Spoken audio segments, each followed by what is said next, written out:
Bom dia, pessoal, tudo bem?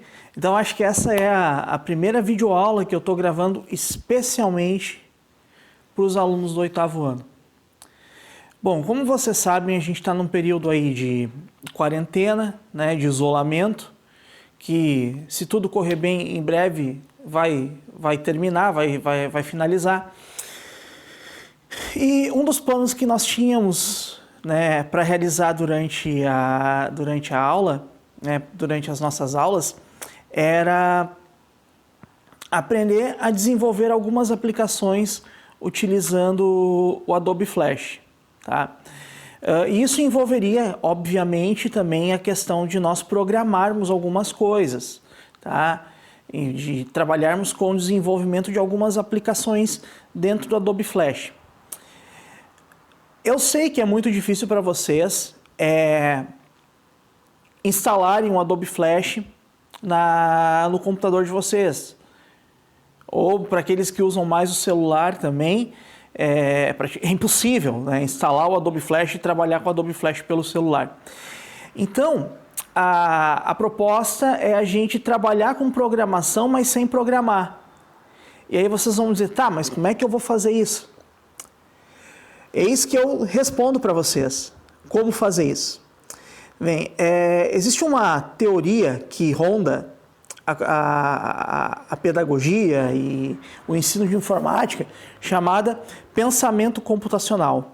E é sobre isso que eu vou falar com vocês hoje. Então hoje essa aula é para vocês e depois eu vou deixar um exercíciozinho para a gente trabalhar a nossa capacidade de pensamento computacional. Tá bom? Bem, não necessariamente, tá? Ou não obrigatoriamente para usar o pensamento computacional, a gente precisa ter um computador. Tá? Esse é o primeiro ponto. Então, só porque tem computacional no nome não quer dizer que eu precise usar computação. Tá? Pensamento computacional é só um padrão para resolução de problemas. E vocês podem usar o pensamento computacional para resolver qualquer problema, de qualquer natureza. Tá? Então, quais são os passos para se utilizar o pensamento computacional? A primeira coisa é identificar o problema. Tá? Identificar o problema. Certo? Esse é o primeiro passo. O segundo passo, reconhecer padrões. Você entender padrões. Eu já vou falar um pouquinho sobre isso, como é que funciona. Tá? Terceiro passo, abstrair o problema, ou seja, transformar o problema em algo computacional.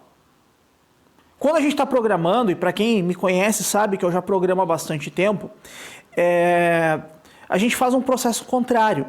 A gente pega um problema do mundo real e transforma ele em algo computacional. Aqui eu estou propondo para vocês o contrário. Tá? Estou propondo o contrário. Vocês vão aplicar a teoria da computação em um problema real. Tá? Então, ó, a gente faz a abstração. Então, formula o problema, reconhece padrões, abstrai ele, né? Abstrai ele. E, por fim, a gente cria um algoritmo, pessoal. O que é o algoritmo? O algoritmo é uma sequência de passos. E vejam bem, eu falei um termo importante. Sequência. É uma sequência de passos para se resolver um problema. Vamos pensar o seguinte. Como é que vocês lavariam roupa?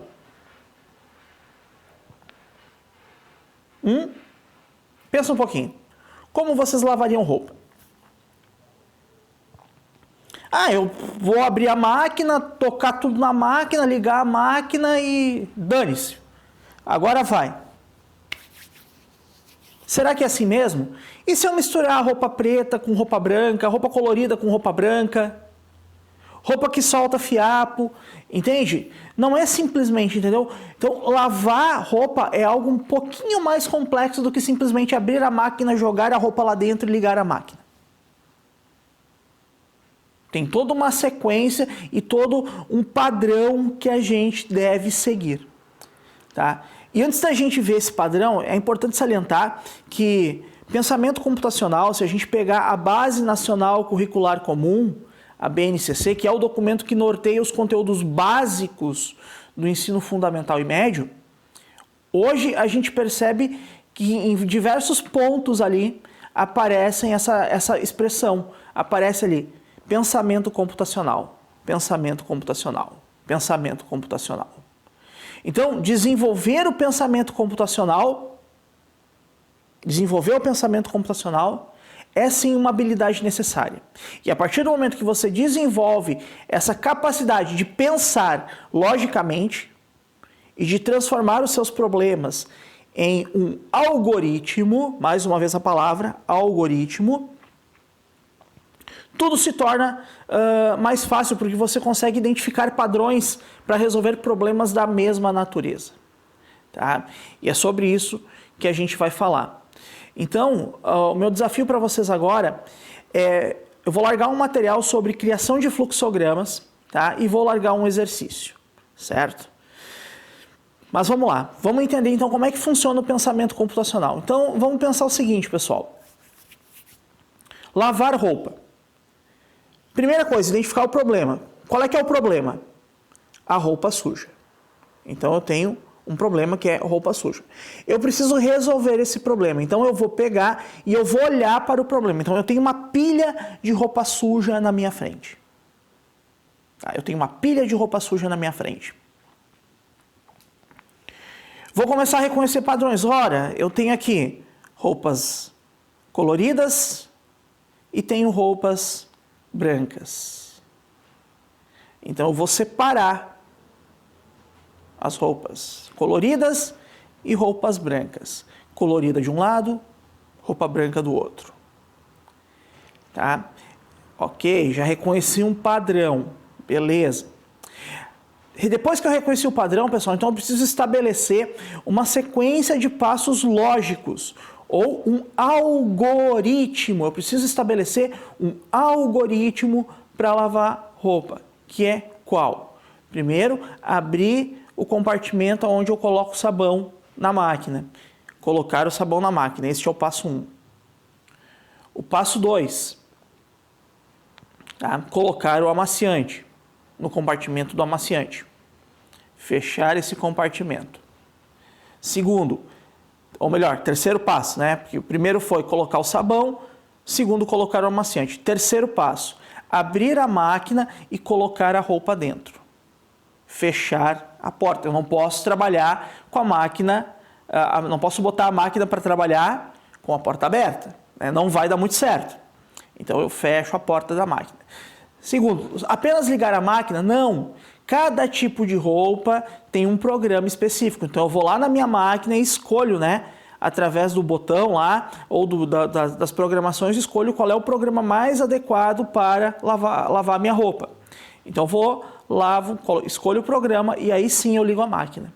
Então fiz isso, legal, coloquei a máquina para trabalhar, espero a máquina terminar de trabalhar,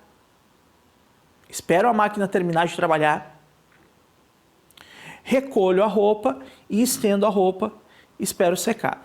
Enquanto a roupa branca está secando, eu já posso pegar a máquina, as roupas coloridas, tá? E repetir o processo. Colocar o sabão, colocar o amaciante, colocar a máquina dentro do compartimento da máquina, né? Colocar a roupa dentro da máquina, aliás, tá? Escolher o programa adequado para aquele tipo de roupa, ligar a máquina e esperar a máquina lavar. Entenderam? Então, isso é pensamento computacional. Pensem comigo agora aqui. Eu poderia usar pensamento computacional para comer um chocolate? O que é que vocês acham? Uma atividade simples, pessoal. Comer um chocolate. Eu poderia utilizar pensamento computacional para comer um chocolate? Vamos fazer algumas perguntas. O que aconteceria se eu fosse no mercado, comprasse um chocolate? Espera aí.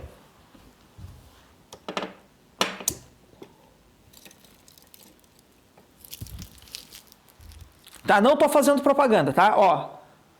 Ó. Chocolate. Eu quero comer esse chocolate aqui.